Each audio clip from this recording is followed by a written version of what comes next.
قال العلماء لحديث من جاءه أجله وهو على وضوء مات شهيدا من أبواب الشهادة، فيندب للإنسان قبل نومه أن يتوضأ وضوءه للصلاة. Apa tu?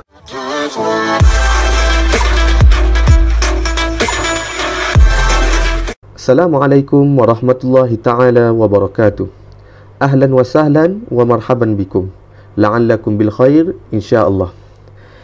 Pada hari ini saya ingin berkongsikan kepada awak semua tentang struktur bahasa Arab. Video tadi tu yang saya tengok tadi tu, yang saya pening kepala tadi tu, ialah berkaitan dengan tazkirah daripada Syekh Hadi Al-Khorsah. Maklumlah Syekh Hadi Al-Khorsah ini, dia ni ialah orang Syria dan dia bercakap dalam bahasa Arab. Jadi dalam kesempatan tu saya ingin menerangkan tentang struktur bahasa Arab. Kalau korang berminat dengan video yang saya tunjuk tadi tu, video yang saya tengok tadi tu, saya boleh sertakan link dekat bawah lah. Sebab sebenarnya video tu bukan saya punya pun, jadi saya tengok je. Bercakap tentang struktur bahasa Arab. Struktur bahasa Arab terbentuk dengan 3 perkara ni, sama macam bahasa Melayu juga. Yang pertama, terbentuknya bahasa Arab itu dengan al-huruf. Bahasa Melayunya huruf lah. Jadi huruf ni A, B, C, D, E sampai Z tu, bahasa Arab pun sama juga. Alif, ba, ta, tha, jim, ha, kha.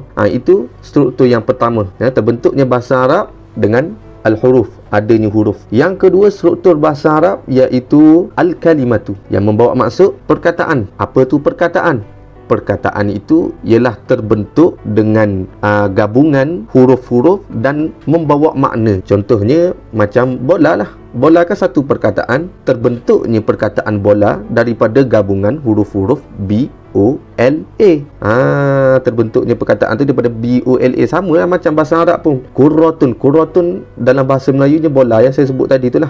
Kurratun. Terbentuknya kurratun itu daripada gabungan huruf Kaf, Ra dan Ta marbutah. Jadi membawa makna bola. Kalau kita himpunkan satu huruf, tapi tak membawa apa-apa makna, itu bukan perkataan. Baik, yang ketiga struktur bahasa Arab.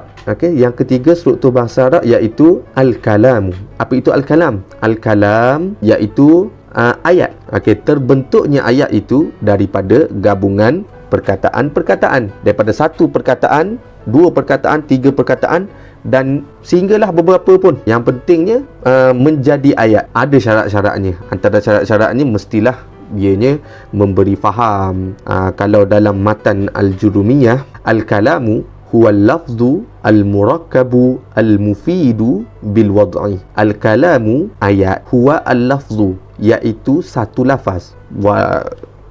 Tulisan bukan ayat juga ke? Tulisan itu wakil daripada lafaz. Sebab kita baca, bila kita baca tulisan tu kan kita melafaz kan. Walaupun kita tak lafaz dengan mulut, kita lafaz kat dalam hati.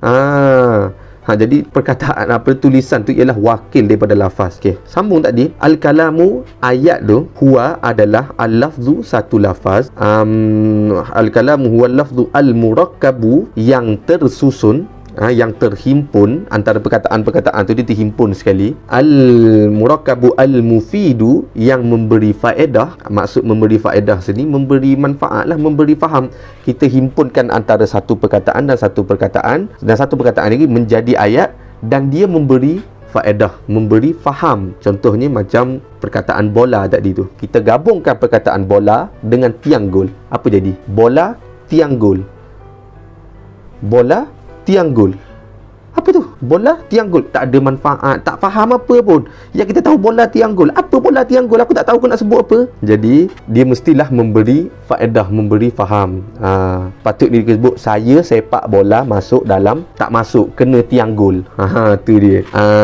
Al-kalamu iaitu ayat. Al-kalamu huwa lafzu al-murakkabu al-mufidu bil wad'i, yang berfaedah, yang bermanfaat, bil wad'i, dengan perletakannya. Kalau letak main kiri kanan depan belakang, main tak ada, tak memberi faedah juga. Contohnya macam tadi itulah, saya sepak bola kena tiang gol. Jadi diletaknya bola tiang gol, saya sepak kena.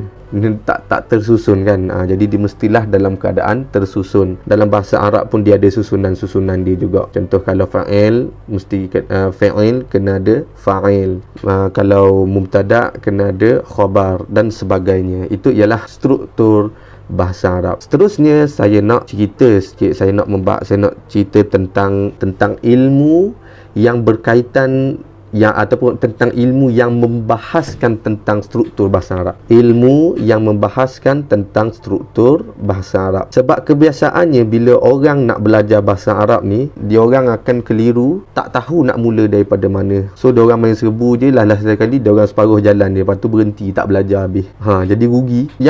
Struktur yang pertama tadi tu ialah huruf. Jadi ilmu yang membahaskan tentang huruf bahasa Arab ni iaitu ilmu tajwid. Sebab tu orang yang belajar bahasa Arab ni, mereka ni ramai yang hebat dalam tajwid sebenarnya. Macam mana dia orang boleh sebut ain dengan betul, macam mana dia orang boleh sebut huruf qaf dengan betul, macam mana dia orang boleh sebut huruf apa lagi yang susah-susah, huruf dad dengan betul. Sebab dia orang belajar tajwid. Sebab ilmu tajwid ni pun sebahagian daripada bahasa Arab juga. Okey, yang kedua iaitu apa tadi tu, perkataan, kalimah. Jadi ilmu yang membahaskan tentang perkataan, tentang kalimah ni iaitu ilmu nahwu dan saraf.